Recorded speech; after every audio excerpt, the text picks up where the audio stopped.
بسم اللہ الرحمن الرحیم۔ چند دن اس قلعے میں رہنے کے بعد ناہید چلنے پھرنے کے قابل ہو گئی، لیکن پیر کا زخم ابھی تک مندمل نہیں ہوا تھا۔ خالد کبھی کبھی سواروں کی کسی ٹولی کے ساتھ گشت کے لیے چلا جاتا۔ ایک شام مختلف اطراف سے سپاہیوں کی تمام ٹولیاں واپس آ گئی، لیکن خالد اور اس کے 4 ساتھی واپس نہ آئے۔ ناہید نماز مغرب کے بعد اپنے بھائی کی خیریت کے لیے دعا کر رہی تھی۔ گنگو اپنے چند ساتھیوں کو خالد کی تلاش میں روانہ کر کے ایک اونچے درخت پر چڑھ کر اس کی راہ دیکھ رہا تھا۔ مایا قلعے سے باہر نکل کر گھنے درختوں میں ادھر ادھر جھانک رہی تھی۔ اچانک اسے دور سے گھوڑوں کی ٹاپوں کی آواز سنائی دی۔ اس کا دل دھڑکنے لگا۔ وہ تیزی سے قدم اٹھاتی ہوئی آگے بڑھی۔ اس کا دامن ایک جھاڑی کے کانٹوں سے الجھ گیا۔ وہ کانٹوں کو الگ کر رہی تھی کہ جھاڑیوں کے عیب سے خالد اور دوسرے سوار نمودار ہوئے۔ خالد نے گھوڑا روکتے ہوئے پوچھا، میری بہن کیسی ہے؟ کانوں کے راستے یہ الفاظ مایا کے دل میں اتر گئے۔ وہ خالد کی طرف دیکھنے لگی۔ خاردار جھاڑیوں کی چند شاخیں جو اس نے بڑی مشکل سے اپنے دامن سے جدا کی تھیں، اس کے ہاتھ سے چھوٹ کر پھر اس کے دامن سے الجھ گئی۔ خالد نے پھر کہا، بتاؤ میری بہن ٹھیک ہے نا؟ مایا نے چونک کر جواب دیا، وہ بالکل ٹھیک ہے۔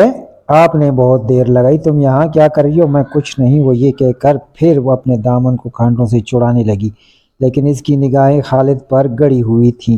خالد گھوڑے سے اترا اور اس کے ساتھی درزیدہ نگاہوں سے ایک دوسری کی طرف دیکھتے اور مسکراتے ہوئے آگے نکل گئے۔ خالد شاخوں کو ایک ایک کر کے اس کے دامن سے الگ کرنے لگا۔ مایا کا تنفس تیز ہو رہا تھا۔ اس کی آنکھوں میں تشکر کے آنسو امڑنے لگے۔ اس نے اپنا کانپتا ہوا ہاتھ خالد کے ہاتھ پر رکھ دیا۔ خالد نے ایک شاخ اس کے دامن سے الگ کرتے ہوئے کہا، اسے پکڑو۔ اس نے جلدی سے شاخ کو پکڑنے کی کوشش کی، لیکن ایک تیز کانٹا اس کی انگلیوں میں پیوست ہو گیا۔ شاخ اس کے ہاتھ سے چھوٹ کر پھر اس کے دامن میں الجھ گئی۔ مایا کانٹے کی تکلیف کے باوجود مسکرائی۔ تشکر کے آنسو میں بھیگی ہوئی مسکراہٹ نے اس کا چہرہ شبنم آلود پھول سے کہیں زیادہ دل فریب بنا دیا۔ خالد نے اس کی طرف دیکھا اور آنکھیں جھکاتے ہوئے کہا، مایا میں نکال دوں؟ مایا نہ بغیر کچھ کہے اپنا ہاتھ اس کی طرف بڑھا دیا۔ خالد کانٹا نکال کر پھر جھاڑی کی طرف متوجہ۔ اس نے پوچھا، تم یہاں کیوں آئی؟ مایا نے جواب دیا، قلعے میں گرمی تھی اور میں ذرا ہوا خوری کے لیے نکل آئی تھی، لیکن اس کا دل کہہ رہا تھا کہ سچ مچ تم میرے آنے کی وجہ نہیں سمجھ سکے۔ کاش میں تمام عمر کانٹوں میں الجھی رہوں اور تم نکالتے ہو۔ خالد نے جواب دیا، لیکن اس وقت درختوں کے نیچے تو زیادہ حبس ہے۔ مایا نے پریشان سی ہو کر خالد کی طرف دیکھا، لیکن کچھ سوچنے کے بعد جواب دیا، میں دریا کی طرف جا رہی تھی۔ دریا دوسری طرف ہے، میں بھی اسی طرف جا رہی تھی، لیکن کیا؟ گھوڑوں کی ٹاپ سن کر اس کی طرف لوٹ آئی، آج آپ نے بہت دیر کی۔ میں تمہاری پریشانی کی وجہ نہیں سمجھ سکا۔ اگر میں زبیر اس کے دوسرے ساتھیوں کی طرح قید میں ہوتا تو تمہیں بہت اطمینان ہوتا، لیکن میں تمہیں یقین دلاتا ہوں کہ میں اب بھی قید میں ہوں۔ میں تمہارے بھائی کی طرح اپنی بہن کو چھوڑ کر نہیں جا سکتا۔ مایا کے دل پر ایک چرکا لگا۔ وہ دیر تک بے حس حرکت کھڑی رہی۔ اس نے خلاف معمول خالد کی طرف ٹٹکی باندھ کر دیکھا اور اس کی چمکتی ہوئی پتلیوں پر پھر ایک بار پانی کے دھندلک کے نقاب چھا گئے۔ یہ نقاب ابھر کر چھلکتے ہوئے آنسو میں تبدیل ہو گئے۔ پلکیں انہیں زیادہ سہارا نہ دے سکی۔ وہ چمکتے ہوئے رخسار پر ہلکی ہلکی لکیریں چھوڑتی ہوئے ہونٹوں پر آ رکے۔ مایا نے اپنا چہرہ دوپٹے میں چھپا لیا۔ چلو اب دیر ہو رہی ہے۔ خالد کی آواز سن کر مایا نے چونک کر چہرے سے ہاتھ ہٹاتے ہوئے، اس کا دامن کانٹوں سے الگ ہو چکا تھا اور خالد گھوڑے کی بات پکڑ کر جانے کے لیے تیار کھڑا تھا۔ وہ بولی، آپ جائیے، میں خود آ جاؤں گی، لیکن میں اب آپ سے آخری بار صرف ایک بات کہنا چاہتی ہوں کہ میں بے قصور ہوں۔ اگر میرا بھائی اس سازش میں شریک تھا تو میں یہ انصاف نہیں کہ اس کے پاپ کی سزا مجھے ملے۔ خالد نے جواب دیا، میں تمہیں سزا نہیں دینا چاہتا، تمہیں بہت جلد تمہارے بھائی کے پاس پہنچا دیا جائے گا۔ تمہارا بھائی بھی تم سے دور نہیں، وہ یہاں سے 4 کوس دور دریا کے کنارے ایک ٹیلے پر پڑاؤ ڈالے ہوئے ہے۔ وہ راجہ سے انعام حاصل کرنے کے لیے قیدیوں کو برہم آباد لے جا رہا ہے۔ اس کے ساتھ دیبل کا حاکم بھی ہے۔ کل تک وہ برہم آباد پہنچ جائے گا۔ شاید آج رات ہی تمہارے بھائی کے پاس ہمارا پیغام پہنچ جائے۔ اگر اس نے قیدیوں کو چھوڑنا منظور کر لیا تو تمہیں اس کے پاس پہنچا دیا جائے گا۔ میں شروع سے اس بات کا حامی نہ تھا کہ تمہیں یہاں رکھا جائے۔ ہمارا اخلاق ہمیں یہ اجازت نہیں دیتا کہ ہم بے بس عورت پر ہاتھ اٹھائیں۔ تو انہیں اطمینان رکھو۔ آپ کو کس نے بتایا کہ میرا بھائی جان قیدیوں کو لے کے جا رہا ہے؟ یہ ممکن نہیں۔ پرتاپ کے ساتھ وہ بھی ایک قیدی کی حیثیت سے جا رہا ہو۔ میں آج خود اپنی آنکھوں سے دیکھ کر آئی ہوں۔ وہ ایک مشی گھوڑے پر سوار تھا اور قیدی بیل گاڑیوں میں پابند زنجیر۔ چلو اب دیر ہو رہی ہے، گنگو میرا انتظار کر ہوگا، اب جائے، میں ابھی آتی ہوں۔ خالد گھوڑی کی بات پکڑ کر پیدل چلتے ہوئے کیلے کے دروازے پر پہنچا۔ گنگو باہر اس کا انتظار کر رہا تھا۔ اس نے مسکراتی ہوئی پوچھا، خالد مایا کو کہاں چھوڑا ہے؟ خالد نے بے پرواہی سے جواب دیا، وہ آ رہی ہے، رات ہو رہی ہے، تم اسے ساتھ کیوں نہیں لے کے آئے؟ آپ لے آئے؟ وہ کہتی ہے کہ تم جاؤ، میں ابھی آتی ہوں۔ مسکراتے ہوئے کہا، یہ عورت بھی عجیب مخلوق ہے، وہ چھپ چھپ کر تمہاری راہ دیکھ رہی تھی، تمہارے لیے کانٹوں میں الجھ سکتی ہے، لیکن تم ذرا اس کی طرف مائل ہوئے تو وہ وحشی ہرنی کی طرح کترا کر بھاگی۔ خالد نے جواب دیا، میں دل کی شاعری کے لیے اس کی کوئی جگہ نہیں، اب آپ بتائیں ہمیں کیا کرنا چاہیے؟ آپ دیبل کے قافلے کی خبر سن چکے ہوں گے؟ ہاں میں سن چکا ہوں، ان کے ساتھ 200 مسلح سپاہی ہیں اور ہم مٹھی بھر آدمیوں کے ساتھ ان پر حملہ نہیں کر سکتے۔ میں جے رام کو یہاں لانے کی تجویز سوچ چکا ہوں۔ دیکھا اس لڑکی کی باتوں میں آ کر ناہید جے رام کے متعلق اپنے خیالات بدل چکی تھی اور آپ بھی متاثر ہو رہے تھے۔ گنگو نے مسکراتے ہوئے جواب دیا، بیٹا تم مجھ سے زیادہ متاثر تھے، بہرحال مجھے اب یقین ہو چکا ہے کہ مایا معصوم ہے، وہ اور اس کے باوجود آپ جے رام کو مایا کی قتل کی دھمکی دینا چاہتے ہیں۔ تمہارے ساتھیوں کو آزاد کرانے کی اس کے علاوہ کوئی اور صورت نہیں ہے، لیکن اگر جے رام نے اپنی راجہ کی خوشی پر اپنی بہن کی قربان کر دیا تو مجھے ایسی امید نہیں، لیکن اگر جے رام اس قدر ذلیل ثابت ہوا تو مایا جیسی لڑکی کو ایسے ظالم بھائی کے ہاتھوں سے بچانا ہمارا فرض ہے۔ وہ خود بھی جے رام کے بجائے تمہاری پناہ کو ترجیح دے گی، چند دنوں تک تمہاری بہن سفر کے قابل ہو جائے گی اور ہم تمہیں مکران کی حدود تک پہنچا دیں گے۔ لیکن یہ کیسے ہو سکتا ہے کہ ہم اپنے ساتھیوں کو مصیبت میں چھوڑ کر چلے جائیں؟ تم وہاں جا کر ان کی زیادہ مدد کر سکو گے۔ عربوں کے علاوہ سرندیپ کے ملاحوں کو بھی قید میں رکھے جانے کی وجہ سے غالباً یہ ہے کہ تمہارے جہازوں کے لوٹے جانے کی خبر سندھ سے باہر نہ نکلے۔ اگر خبریں وہاں تک پہنچ گئی تو تمہاری قوم اسے خاموشی سے برداشت نہیں کرے گی، لیکن تم اس وقت تک نہیں جا سکتے جب تک مایا تندرست نہیں ہوتی۔ اگر جے رام ہمارے قابو میں آ گیا تو یہ ممکن ہے کہ ہم کم از کم زبیر کو آزاد کرانے میں کامیاب ہو جائیں۔ اگر یہ ہو سکے تو بہت اچھا ہوگا۔ میں عرب میں کسی کو نہیں جانتا، ممکن ہے کہ بصرہ اور دمشق میں میری آواز پر کوئی توجہ نہ دے، لیکن زبیر وہاں ہزاروں آدمیوں کو جانتا ہے۔ ہاں آپ نے یہ نہیں بتایا کہ آج رات میرے ذمہ کیا کہیں؟ گنگو نے کہا، تم آرام کرو، لیکن مایا دیوی ابھی تک نہیں آئی، شاید وہ دوسرے راستے سے قلعہ میں پہنچ گئی ہو، میں بھی معلوم کرتا ہوں۔ یہ کہہ کر خالد بھاگتے ہوئے قلعے میں داخل ہوا۔ تھوڑی دیر بعد اس نے واپس آ کر گنگو کو اطلاع دی کہ وہ اندر نہیں پہنچ۔ گنگو نے کہا، تم اسے کتنی دور چھوڑ آئے تھے؟ ان جھاڑوں کے پیچھے کوئی 100 قدم کے فاصلے، تم ان کے ساتھ کوئی سخت کلامی تو نہیں؟ لیکن اسے میری ہر بات پر آنسو بہانے کی عادت ہو چکی۔ ہاں میں ایک غلطی کر چکی۔ وہ کیا؟ میں نے اسے بتا دیا کہ اس کا بھائی یہاں سے 4 کوس دور ہے۔ رات کے وقت اس جنگل کو عبور کرنا ایک عورت کا کام نہیں۔ یہ کہتے ہوئے گنگو نے اپنے ساتھیوں کو آواز دے کر بلایا اور جنگل میں مایا کو تلاش کرنے کا حکم دیا۔ خالد سے کہا، میرے خیال میں وہ ابھی تک اس خاردار جھاڑی کی باتیں کر رہی ہوگی، تم اس طرف جاؤ، میں دریا کی طرف جاتا ہوں۔ مجھے اس پر شک نہیں، لیکن مایوسی کی حالت میں عورت سے توقع کے خلاف بہت کچھ کر گزرتی۔ میں جانتا ہوں کہیں دریا کے کنارے ہماری کشتی اس کی تباہی کا باعث نہ ہو۔ مایا جنگل میں وہ انچن واقعہ کا تصور کر رہی تھی جب خالد اس کے قریب تھا۔ وہ اس کے الفاظ کے کانوں میں گونج رہے تھے، وہ یک کے بعد دیگرے زہر اور شہد کے گھونٹ اپنے حلق میں اتار رہی تھی۔ اس کا دل خالد کے متعلق متضاد خیالات کی رزم گاہ تھا۔ وہ کبھی اس کے قہر و غضب کا پیکر مجسم اور کبھی اثار و محبت کا دیوتا خیال کرتی۔ تھوڑی دیر وہاں کھڑے رہنے کے بعد وہ اپنے دل پر ایک ناقابل برداشت بوجھ محسوس کرنے لگی اور چاند کی روشنی میں درختوں اور جھاڑیوں سے چھپتی ہوئی دریا کی طرف چل دی۔ دریا کے کنارے ایک کشتی کھڑی تھی، وہ کشتی جس نے انہیں سمندر سے یہاں تک پہنچایا تھا۔ جس وقت سفر کرتے ہوئے اس نے پیروں آسمان کے ستاروں سے باتیں کی تھی، اس نے کشتی کے ایک سرے پر بیٹھ کر نیچے پاؤں دریا میں لٹکا دیا۔ پانی کی لہریں اس کے پاؤں کو چھو رہی تھی۔ آس پاس جنگل میں گیدڑوں اور بھیڑیوں کی آوازیں آ رہی تھی۔ مایا نے اپنے دل سے سوال کیا، اگر کوئی بھیڑیا اس کی طرف آ جائے تو پھر وہ خود ہی جواب دیا، اگر بھیڑیا آ جائے تو میں بھاگنے کی کوشش نہ کروں گی، میں کشتی سے اتر کر اس کے سامنے کھڑی ہو جاؤں گی، پھر جب وہ صبح کے وقت میری لاش دیکھے گا تو اس کی کیا حالت ہوگی؟ وہ کہے گا، مایا تم ادھر کیوں آئی؟ میں تو تمہارے ساتھ مذاق کر رہا تھا، میں جانتا تھا تم بے قصور ہو، مایا مجھے معاف کر دو، میں نے تمہیں پہچاننے کی غلطی کی۔ نہیں، وہ شاید یہ نہ کہے، وہ کہے گا، یہ دیوانی تھی، یہ پگلی تھی، ہاں سچ مچ میں پگلی تھی، اس کے دل میں میرے لیے کوئی جگہ نہیں تھی، وہ میرا دامن کانٹوں سے چھڑا رہا تھا، میں سمجھ رہی تھی کہ مجھے دنیا کی بادشاہت مل گئی، میں دریا کے کنارے ریت کے گروندے بنا رہی تھی، اس کا دل پتھر کا ہے، وہ ظالم ہے، وہ اسے کسی پر اعتبار نہیں، اور ہو بھی کیوں کر میرے بھائی نے ان لوگوں کے ساتھ بہت برا سلوک ہے، کاش وہ میرا بھائی نہ ہوتا، کاش اس نے جہاز ہی پر مجھے بتا دیا ہوتا کہ وہ ان کے ساتھ یہ دھوکہ کرنے والا ہے، اور وہ چھپ کر خالد کو نہ دکھتی۔ اب وہ مجھے بھائی کے پاس بھیجنے والے ہیں، لیکن اگر اس کا انجام یہی تھا تو قدرت نے مجھے اس کے جہاز پر بھیجا ہی کیوں تھا؟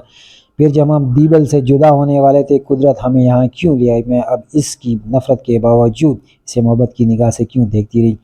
میں نے مایوسی کی آندھیوں میں کھڑی ہو کر امید کے چراغ کیوں جلائے۔ ہاں یہ مجبور تھی، یہ میرے بس کی بات نہیں تھی، میں اب بھی بے بس ہوں، میرا کوئی نہیں، میرا کوئی نہیں۔ میں اپنے بھگوان کو پکار چکی ہوں جس کی دن میں وہ 5 بار عبادت کرتے ہیں، لیکن میرے لیے آنسو اور آہوں کے سوا کچھ نہیں، آنسو اور آہیں۔ کاش میں پیدا نہ ہوتی، کاش سمندر کی لہریں مجھ پر ترسناک ہاتھی۔ مایا سر کو 2 ہاتھوں میں سہارا دے کر دیر تک ہچکیاں لیتی۔ کسی نے اس کے کندھے پر ہاتھ رکھتے ہوئے کہا مایا کہہ کر پکارا۔ اس کے منہ سے ہلکی سی چیخ نکلی، پھر اس نے مڑ کر دیکھا، گنگو اس کے قریب کھڑا تھا۔ اس نے کہا بیٹی تم ڈر گئی، اس وقت یہاں کیا کر رہی ہو؟ مایا خاموش ہوئی۔ گنگو نے پھر پوچھا اس وقت ایسی سنسان جگہ پر تمہیں ڈر نہیں لگتا؟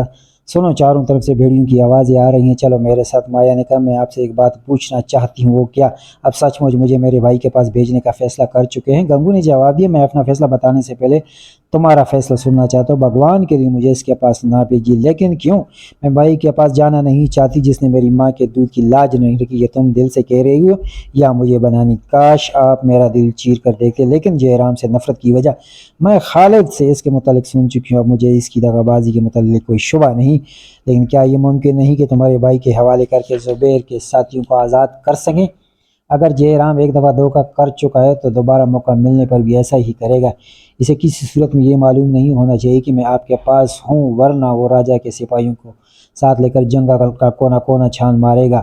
ناہید اچھی طرح چلنے پھرنے کے قابل نہیں، آپ کے لیے اس کی حفاظت بہت مشکل ہو جائے گی۔ بیٹی تم اطمینان رکھو، جہرام کو تمہیں میرے قبضے میں دے کر سب مکاریاں بھول جائیں گی۔ اگر بعد میں اس کی طرف سے کوئی خطرہ پیش بھی آیا تو ناہید کے لیے میں ایک اور محفوظ جگہ تلاش کر چکا ہوں۔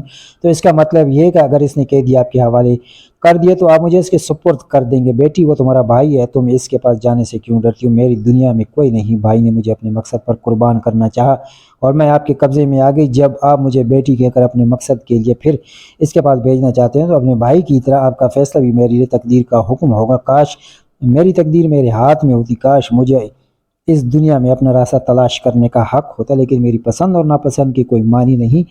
میں اس طوفان میں ایک تنکا ہوں جسے ہوا کا جھونکا جس طرف چاہے اڑا کر لے جا سکتا ہے، میرا ہونا نہ ہونا برابر ہے۔ گنگو نے کچھ سوچنے کے بعد کہا اگر یہ معاملہ تمہاری پسند پر چھوڑ دیا جائے تو تم کیا کرو گی؟ مایا نے قدرے پر امید ہو کر جواب دیا میں آپ کی قید کو آزادی پر ترجیح دوں گی۔ وہ کیوں؟ میں ناہید کو بیماری کی حالت میں چھوڑ کر نہیں جانا چاہتی۔ مایا میں ایک سوال پوچھنا چاہتا ہوں، سچ کہو تمہیں خالد کے ساتھ محبت ہے؟ مایا نے آنکھیں جھکا لی۔ اس نے پھر سے کہا مایا میرے سوال کا جواب دو۔ بولی لیکن آپ یہ کیوں پوچھتے؟ اس لیے کہ شاید اس کا جواب پوچھ کر تمہارے لیے کوئی بہتر فیصلہ کر سکوں۔ مجھے معلوم نہیں، لیکن میں صرف یہ جانتی ہوں کہ میں ان کے بغیر زندہ نہیں رہ سکتی۔ تم یہ بھی جانتی ہو کہ تمہارے متعلق اس کے شکوک ابھی تک رفع نہیں ہوئے، اس کا دل سمندر کی چٹانوں سے زیادہ سخت ہے۔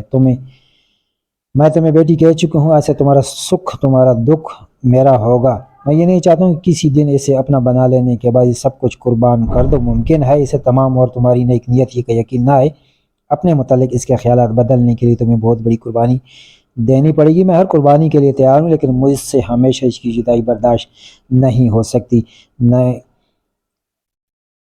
تمہیں بھائی کا خیال تو نہیں ستائے گا؟ راجہ کے ٹکڑے کھانے کے بعد وہ میرا بھائی نہیں رہا، مجھے اس سے کوئی ہمدردی نہیں۔ گنگو نے کہا میں اسے ایک طریقے سے یہاں لانا چاہتا ہوں، اس کی صورت دیکھ کر تمہارا دل پسیج تو نہ جائے گا۔ اس نے اپنے محسنوں سے دغا کی، اگر اس کی سزا تم پر چھوڑی جائے تو تم اس کے ساتھ کیا سلوک کرو گی؟ وہی جو ایک تغاب باز، فریبی اور بزدل کے ساتھ ہونا چاہیے۔ گنگو نے کہا مایا مجھے سوچ کر جواب دو، ایک کڑا امتحان ہے۔ ممکن ہے میں تمہارے بھائی کو تمہارے سامنے کھڑا کر کے تمہارے ہاتھ میں انصاف کی تلوار دے دوں، یہ میں سوچ چکی ہوں، میں اسے رحم کا مستحق نہیں سمجھتی۔ گنگو کچھ کہنا چاہتا تھا لیکن جھاڑیوں کے پیچھے سے خالد کی آواز آئی مایا مایا تم کہاں ہو؟ گنگو نے مایا سے کہا تم کشتی میں چھپ جاؤ اور جب تک میں نہ بلاؤں باہر نہ آنا۔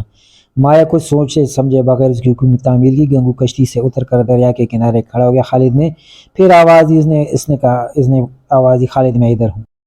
خالد نے جھاڑیوں کے عکس نمودار ہو کر پوچھا مایا نہیں ملی، آپ یہاں کیا کر رہے ہیں؟ گنگو نے اپنے لہجے کو معمول بنانے کی کوشش کرتے ہوئے کہا مایا چلی گئی، بیچاری۔ خالد نے بتواسا کر پوچھا کہاں چلی گئی، کیا ہوا؟ خالد تم نے بہت برا کیا، کاش تم اس کا دل نہ توڑ دے۔ آخر کیا ہوا خدا کے لیے مجھے بتاؤ، اب پچھتانے کا فائدہ کیا ہونا ہے؟ کاش جو ہو چکا ہے وہ ہونا تھا وہ ہو چکا ہے، تم جیسے سنگ دل انسان سے محبت نہ کرتی۔ خالد نے بےتاب ہو کر گنگو کے کندھوں سے پکڑ کر جھنجھوڑتے ہوئے کہا خدا کے لیے مجھے پریشان نہ کرو، صاف صاف کہو کیا ہوا؟ مایا چل بسی۔ میں یہاں پہنچا تو وہ دریا کے کنارے کھڑی تھی، میں نے اسے آواز دی، اس نے مجھے جواب دینے کے بجائے دریا میں چھلانگ دی۔ میں جلدی سے کپڑے اتارے لیکن اتنی دیر میں سے پانی کی لہر کنارے سے بہت دور لے گئی۔ جب میں پانی میں کودنے لگا لہروں کی آغوش میں چھپ چکی تھی۔ خالد نے چلا کر مایا ڈوب رہی تھی، تم اطمینان سے کھڑے کنارے پر کپڑے اتار رہے تھے۔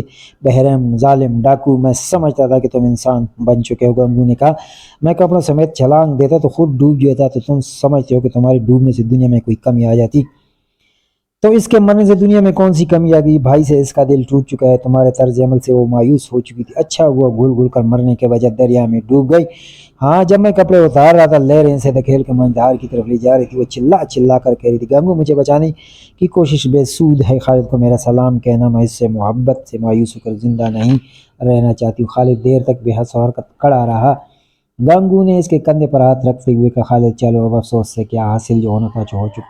خالد نے اس کا ہاتھ جھٹک کر نیچے ہٹاتے ہوئے کہا، تم جاؤ۔ گنگو نے کہا، آج رات ہمیں بہت سے کام کرنے، چلو۔ خالد سخت لہجے میں کہا، گنگو خدا کے لیے جاؤ، مجھے تھوڑی دیر کے لیے تنہا چھوڑ دو۔ وہ بولا، خالد مجھے معلوم نہ تھا کہ مایا کی موت کا تمہیں اس کا در صدمہ ہوتا، ورنہ میں اس کی اپنی جان پر کھیل کر اسے بچانے کی کوشش کرتا۔ خالد نے بھرائی ہوئی آواز میں کہا، اس کی موت کا صدمہ گنگو تمہارے پہلو میں ایک انسان کا دل نہیں، یہ حادثہ میری زندگی کا سب سے بڑا حادثہ ہے، اس کی موت کا باعث میں ہوں، میں مرتے دم تک اپنے آپ کو معاف نہیں کروں گا۔ لیکن تم تو مجھ سے کئی بار کہہ چکے کہ مایا دیوی کو سگے بھائی کے پاس بھیج دو، اگر تمہیں سے جدا ہونے کا افسوس نہ تھا تو اس کی موت کا اس قدر رنج کیوں ہے؟ گنگو خدا کے لیے میرے زخموں پر نمک نہ چھڑکو، میں اسے سمجھنے میں غلطی کی اور سزا میری قوت برداشت سے زیادہ ہے۔ خالد چھوڑو ان باتوں کو، مجھے یقین ہے اگر وہ ایک بار پھر زندہ ہو جائے تو بھی تمہارا غرور تمہیں اس کی محبت کا جواب دینے کی اجازت نہیں دے گا، تم اس کے ساتھ اس طرح پیش آؤ گے۔ چلو، ایک دو دن میں تم اسے بھول جاؤ گے۔ خالد کوئی جواب دینے کے بجائے گرے ہوئے درخت کے تنے کے ساتھ بیٹھ گیا اور دریا کی لہروں کی طرف دیکھنے لگے۔ اس نے درد بھری آواز میں کہا، مایا مایا، یہ تم نے کیا کیا؟ گنگو نے پھر کہا، خالد تمہیں اب ایک مرد کے حوصلے سے کام لینا چاہیے۔ گنگو تم جاؤ، میں ابھی آتا ہوں۔ اچھا تمہاری مرضی۔ گنگو یہ کہہ کر چل دیا، لیکن قلعے کا رخ کرنے کے بجائے جھاڑیوں میں چھپتا ہوا کشتی کے قریب ایک درخت کی آڑ میں جا کھڑا ہوا۔ اس نے آہستہ سے آواز دی، مایا اب نکل آؤ۔ مایا کے دل دھڑک رہا تھا، وہ خالد اور گنگو کی باتیں سن چکی تھیں اور وہ اس موت کو جو اسے خالد کے دل سے اس قدر قریب لا سکتی تھی، ہزار زندگیوں پر ترجیح دینے کے لیے تیار تھی۔ وہ خالد کی آہیں سن رہی تھی، اس سے خدشہ تھا کہ ایک مزاح کے بعد خالد اس سے ہمیشہ کے لیے بدظن ہو جائے گا۔ اس نے اپنے دل میں سوچا، کاش میں سچ مچ دریا میں کود گئی ہوتی اور ران کی آن میں یہ خیال ایک خوفناک ارادے میں تبدیل ہو چکا تھا۔ گنگو نے پھر آہستہ سے آواز دی، مایا کے لیے سوچنے اور فیصلہ کرنے کا موقع نہ تھا۔ اس نے اچانک اڑ کر پانی میں چھلانگ لگا دی۔ گنگو، مایا مایا کہتے ہوئے بھاگا۔ خالد بدحواس ہو کر اپنی جگہ سے اٹھا اور دونوں بھائیوں کر دریا میں کود پڑے۔ گنگو کہہ رہا تھا، خالد پکڑو، یہ مایا ہے، مایا ہے، ٹھہرو، آگے پانی بہت خطرناک ہے۔ لیکن وہ تیز دھارا جانے کی کوشش کر رہی تھی۔ خالد تیزی سے پانی کو چیرتے اس کے قریب پہنچا۔ مایا نے غوطہ لگا دیا، لیکن اچھی خاصی تیراک کے لیے اپنے آپ کو پانی کے رحم پر چھوڑ دینا ممکن نہ تھا۔ اس نے جلد ہی اپنا سر باہر نکال دیا، پھر مجھار کی طرف جانے کی کوشش کرنے لگی، لیکن خالد نے اس کا بازو پکڑ لیا۔ اتنی دیر میں گنگو بھی پہنچ گیا۔ دونوں مایا کو سہارا دے کر دریا کے کنارے کی طرف تیرنے لگے۔ کنارے پر پہنچ گئے گنگو نے، خالد اب مجھے اس لڑکی پر کوئی اعتبار نہیں رہا، اسے تمہاری بے رخی نے پاگل بنا دیا ہے۔ پھر مایا کی کو مخاطب ہو کر پوچھا، مایا تم نے دریا میں چھلانگ کیوں لگائی؟ اس نے اطمینان سے جواب دیا، آپ نے ان کے ساتھ یہ مذاق کیوں کیا تھا؟ گنگو نے خالد سے کہا، بھائی مجھے معاف کرنا، میں نے تمہیں چھیڑنے کے لیے مایا کو کشتی میں چھپا دیا تھا، لیکن مجھے معلوم نہ تھا کہ سچ مچ میں ایسا کر دکھائے گی۔ تم دونوں ایک دوسرے سے محبت کرتے ہو اور میں خوش ہوں۔ خالد نے کوئی جواب نہ دیا، اس کی آنکھوں میں صرف آنسو تھے، محبت اور خوشی اور تشکر کے آنسو۔ گنگو نے پوچھا، اب مایا کے متعلق تمہارا فیصلہ کیا ہے؟ اس نے جواب دی، مایا کے متعلق کوئی فیصلہ کرنے کا کسی کو حق نہیں، وہ اپنے متعلق خود فیصلہ کر سکتی ہے۔